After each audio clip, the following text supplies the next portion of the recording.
Сәлем достар, бүгін сіздермен өте оңай пирогтың рецептісімен бөлісетін боламын. Менімен бірге соңына дейін видеоны қарап, менің каналыма тіркеліп қоюды ұмытпаңыздар.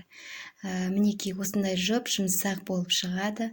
Барлықтарыңыз жасап көріңіздер, сіздердің қолдарыңыздан келеді. Ең алдымен бізге ұн керек, 17 қасықтай салдым мен, жарты стакан сұйқымай, 1 стакан қант, сүт, разрыхитель және де 2 жұмыртқа. Ең алдымен 2 жұмыртқамызды жарып аламыз. Кейбір пирогтағыдай сияқты 5 жұмыртқа, 6 жұмыртқа емес, 2-ақ жұмыртқадан дайын болады. Қантымызды бірге салып аламыз. 1 стакан. Сәл көбірек салсаңыздар да болады, тәтті болғанын қаласаңыздар. Жақсылап, аппақ болып көпіргенше араластырып шығамыз. Миксер болмаған жағдайда, үй жағдайында жұмыртқа араластыратын бенжекпен араластырсаңыздар болады ол да. Жақсылап, мінекей аппақ болып ағарды. Ағарып шықты. Осыны енді біз сүтімізді құямыз, 1 стакан, және де жарты стакан сұйық майымызды құямыз. Бір араластырып аламыз. Енді сұйық майымызды қосамыз.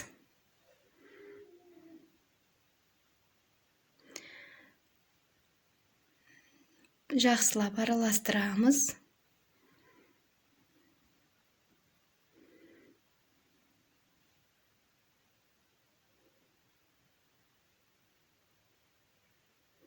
Міне жақсылап араластырып алдық.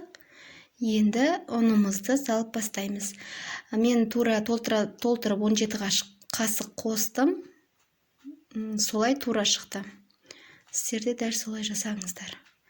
Енді менде мына жерде 15 грамм разрыхитель, соны қостым. Осылай бөліп алып қосамын.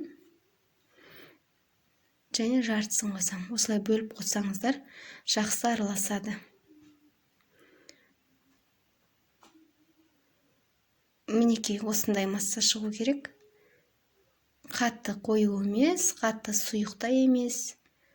Не әдемі масса шықты. Енді мен сіздерге айтуды ұмытып кетіппін. Уксус қосамын соңында, 1,5 қасықтай. Алманың уксусы болады. 9%, 7%. Осыны қосамын, және тағы да жақсылап тұрып араластырамыз.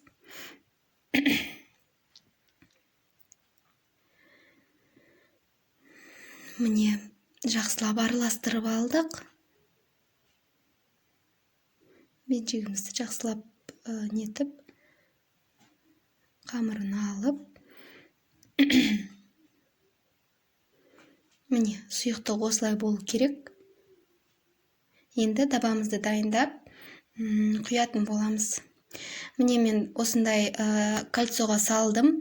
Бұл кольцо астына фольга қойдым. Сыртына ағып кетпейді. Сіздерде пирогтың арнайы несі болса, соған құйсаңыздар болады.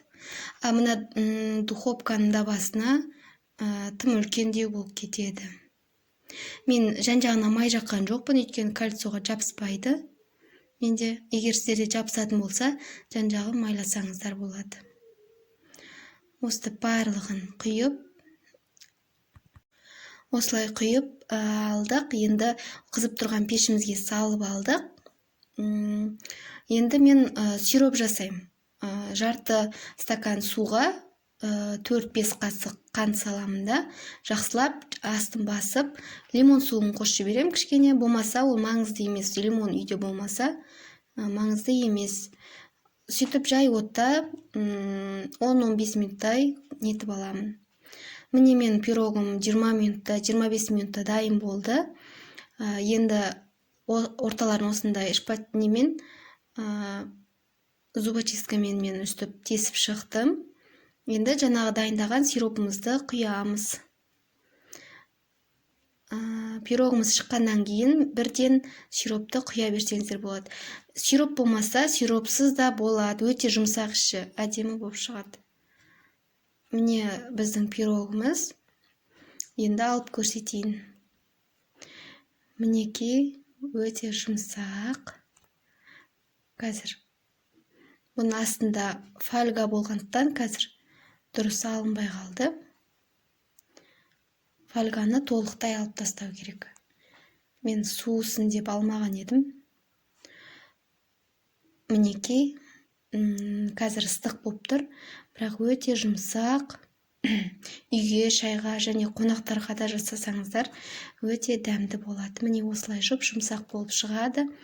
Менің рецептіммен жасап көріңіздер, сіздерден де шығады. Міне осылай шайға ұсынсаңыздар болады. Мен соңына дейін видеомды қарағандарыңызға рахмет. Менің каналыма тіркеліп, лайк басып қойды ұмытпаңыздар.